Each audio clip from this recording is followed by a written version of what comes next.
All right, so I'm back. It's Sunday now. See, I don't know if you can see it, but this thing's still smoking pretty good.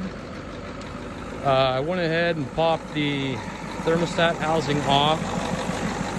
Got the thermostat out, the old one. Luckily, it was stuck like that, so I had a little bit of flow, but it was blocking all the old trash in it. So, got some radiator flush, a couple bottles, stuck it in there.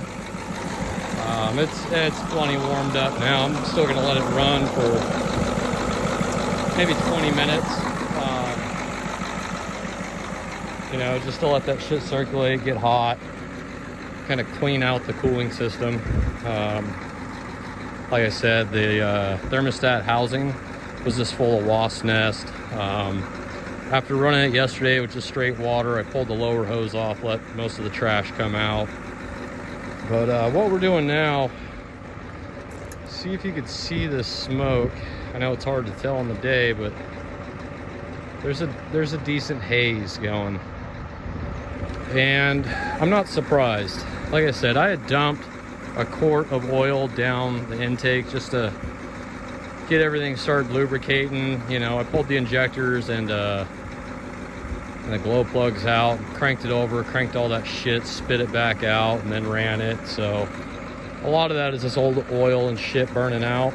But the rest of it is my homebrew injection fuel system douche that I've got running in this can. And, it keeps, I don't want to run it back in the tank, so my return I've gotten here, then I'd keep taking that and dumping it back in there and just keep letting it run off itself. But now what I'm going to do, I've got clean fuel here. I'm wondering if some of the smoke is just from all the shit I've got in here. So I'm going to swap it and let it run. I'll set you down for a minute.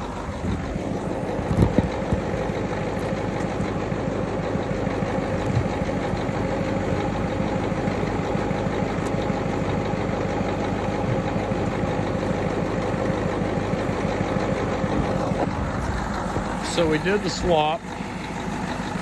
Got the cleaning shit in here now. Clean fuel in here. Gonna let it run. It's gonna pick up a little bit of air, maybe puke for a second. It might die, but let's see here. Got a nice air cleaner on there.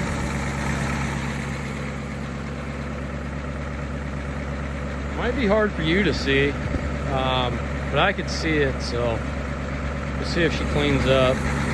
Bump the idle up a little bit, run the air through that I'm sure it got in here. Let's take this, set it. Should we set it on the exhaust? How hot is it getting? It's fine.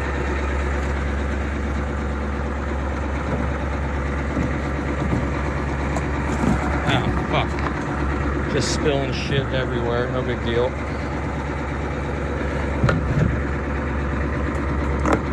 There. That's that good old son. Just dump that back in there. I'm gonna run it. Ain't nothing wrong with that. Oh, got some slippage.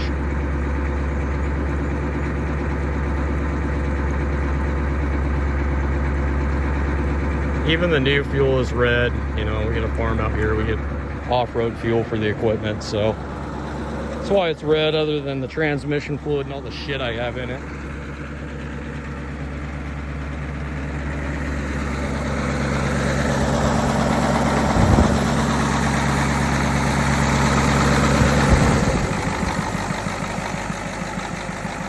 It's definitely happier today. I ran it for quite a while yesterday. Got it to where, yeah, there's still plenty of smoke.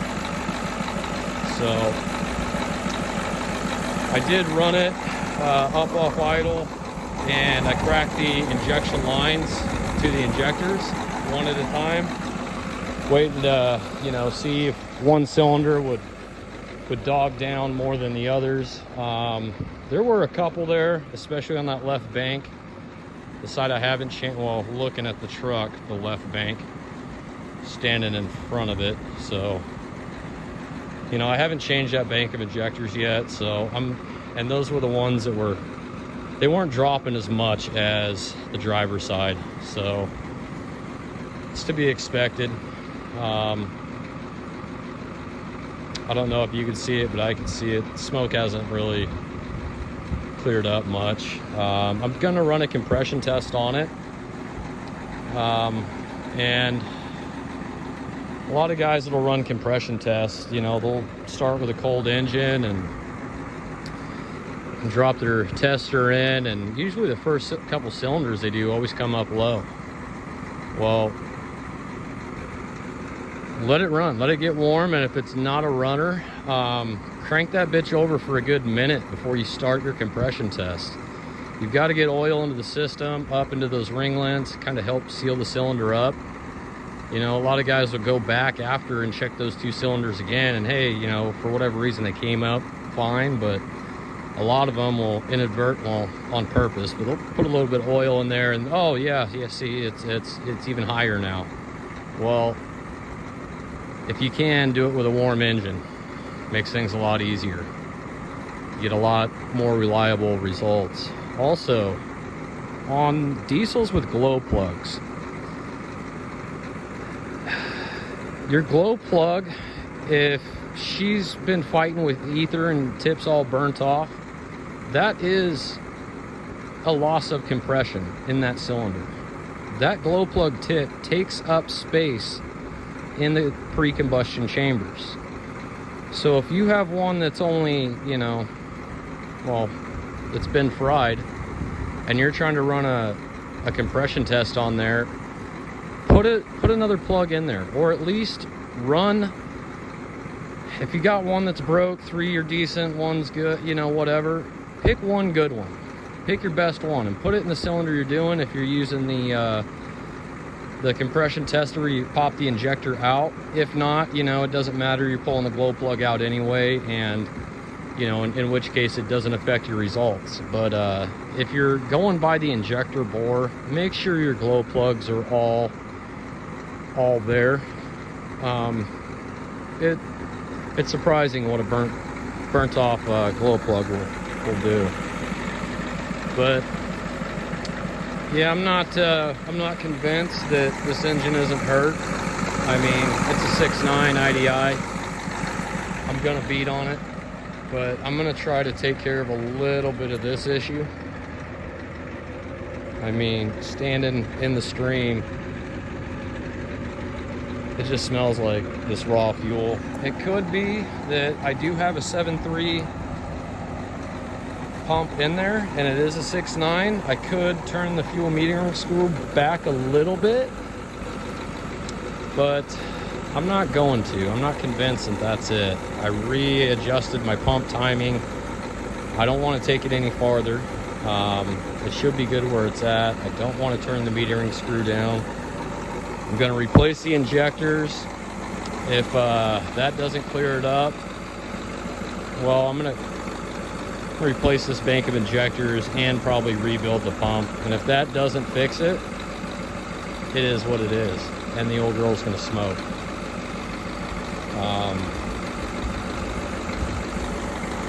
You know, fuck it, it's a U-Haul. I wish it'd be black smoke. No, not that white smoke.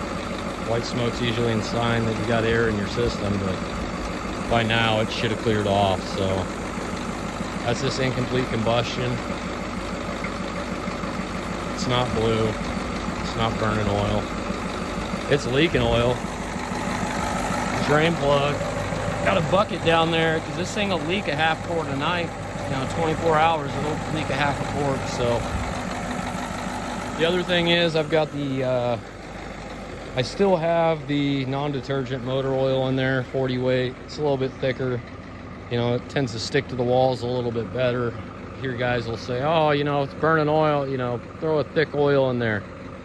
You're not doing yourself any favors. That thicker oil will get stuck in your ring lands. Once those get hot, you'll coke up that oil, and, you know, it makes it worse. You know, if you've got if you got some lifter tick and shit like that, and you know, you stick some thick oil in there, yeah, it'll quiet it up. Long term, you're cutting the life of your engine out. You do that. Yeah, it works. It works. It'll get rid of your noise. If you got one that's burning oil, you know, temporarily it'll kind of slow down the amount that it burns, but eventually it'll start burning through that thicker oil just as quick as a thinner oil. You know, so with this non-detergent shit that's in here, you don't want to run it too long. You know, it'll get you home kind of thing. I have plenty of oil.